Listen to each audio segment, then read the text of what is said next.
እግዚአብሔር ለሳሙኤል በቀንድ ዘይቱን ሞልተህ ወደ ቤተልሔም እልክሃለሁ፣ የኔን ድምፅ የሚሰማ የሚታዘዘኝ ብላቴና ቀባልኝ አለው። ሳሙኤልም የእግዚአብሔርን ድምፅ ታዞ ወደ ቤተልሔም ሄደ። እሴይንና ልጆቹን ወደ መሥዋዕቱ ጠርቷቸው ቀደሳቸው። እንዲህም ሆነ፣ በመጡ ጊዜ ወደ ኤልያብ ተመልክቶ በእውነት እግዚአብሔር የሚቀባው በፊቱ ነው አለ። እግዚአብሔር ግን ሳሙኤልን ፊቱን የቁመቱን ዘለግታ አትይ፣ ሰው እንዲያይ እግዚአብሔር አያይምና ናቅሁት አለው። ሰው ፊትን ያያል፣ እግዚአብሔር ግን ልብን ያያል አለው። እሴይም በሳሙኤል ፊት 7ቱን ልጆቹን አሳለፋቸው።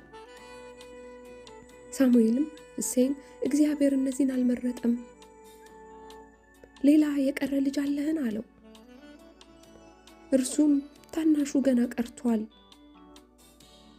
እነሆ በጎችን ይጠብቃል። ያ ብላቴና በሰዎች ፊት የተረሳ ወደ ግራ ዞር ሲል አምላኩን የሚነጋገር፣ ወደ ቀኝ ዞር ሲል አምላኩን የሚጠራ፣ በአምላኩ የሚታመን ያ ብላቴና ዳዊት። እግዚአብሔር ግን ልብን ያያል።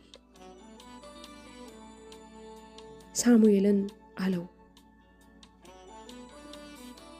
ይሄንን ብላቴና ዳዊትን ቀባልኝ፣ ለኔ የተመረጠ እርሱ ነው አለው።